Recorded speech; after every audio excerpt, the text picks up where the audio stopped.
avec Valérie Beauvalet, technicienne sur le secteur nord.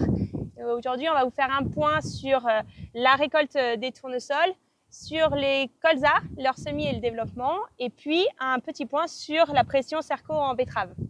Bonjour à tous, ici nous sommes sur la plateforme tournesol du secteur nord à Rémérangle.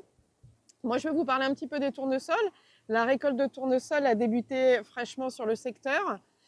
Idéalement, on attend des taux d'humidité inférieurs à 8,5 pour pouvoir le conserver dans nos silos. Entre 8,5 et 12, nous serons obligés de les envoyer dans nos séchoirs. On souhaite donc qu'au-delà de 12 d'humidité, la récolte soit stoppée. Quelques critères visuels pour savoir le seuil optimal de récolte. Il faut regarder le capitule dès qu'il commence à virer du jaune vers le brun. Et également regarder les feuilles. Les feuilles du bas doivent être desséchées. Et là, on a plusieurs exemples des tournesols qui sont encore, on le voit, trop tôt. Et puis des tournesols qui sont complètement desséchés, qui sont du coup trop tard. Donc bien regarder voilà, quelques critères, le capitule et puis les feuilles qui doivent se dessécher, même si on peut avoir quelques feuilles au-dessus vertes. Nous sommes ici dans une parcelle de colza. On va vous faire un petit point sur l'implantation des colzas. Ici, le colza est un petit peu levé, pas complètement. Le sec a quand même freiné les levées de colza. Les colzas sont levés dans cette parcelle-là par chance à 80%.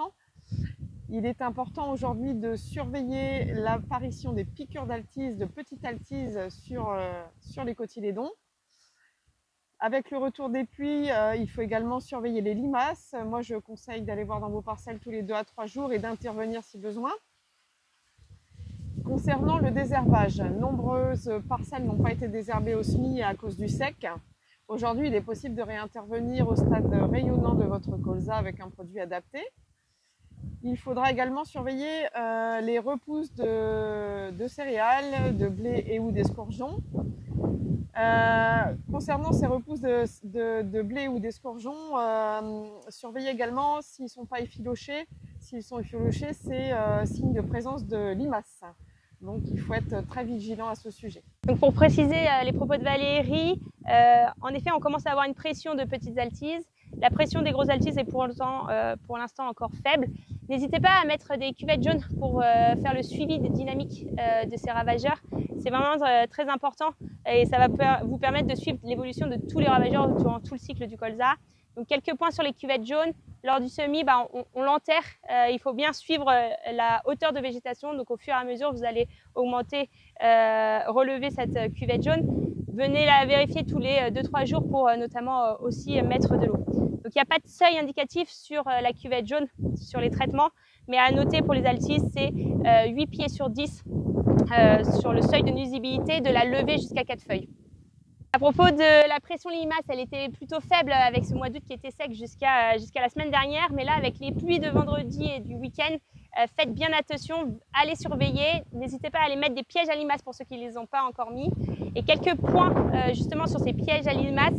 Vous pouvez mettre quelques granulés, mais attention à ne pas trop en mettre parce qu'un petit peu c'est appétant pour les limaces. Trop, ça a un effet répulsif et vous n'allez plus rien voir en termes de dynamique de population dans vos parcelles.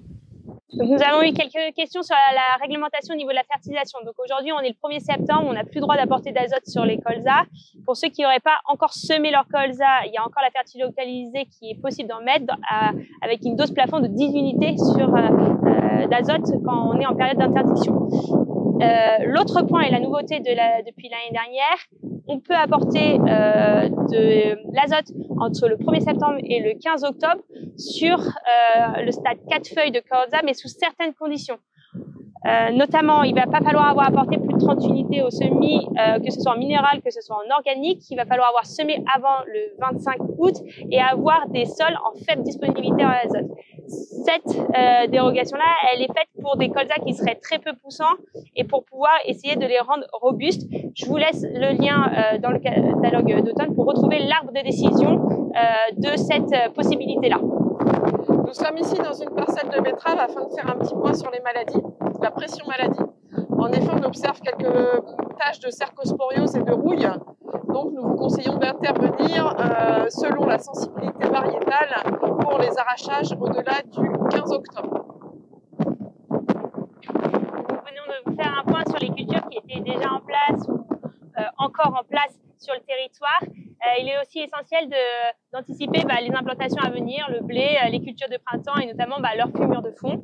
Et donc il est encore temps de faire des analyses de sol parce qu'on n'est pas devin et on ne peut pas connaître les besoins de vos cultures sans avoir mesuré l'état de fertilité. N'hésitez pas à aller renouveler vos analyses de sol. Et la nouveauté de cette année, on a en plus la possibilité de faire des analyses biologiques, le Diac-Sol, qui est concrètement une analyse très fine des matières organiques et du fonctionnement de votre sol, et qui va vous permettre notamment de savoir si vos stratégies organiques actuelles est suffisante, s'il faut aller travailler davantage, et s'il faut aller travailler davantage, quel type d'organique il faut apporter, quelle dose et à quelle dose. Donc je vous remercie d'avoir suivi cet AgroPlay et on se dit à bientôt pour un prochain AgroPlay.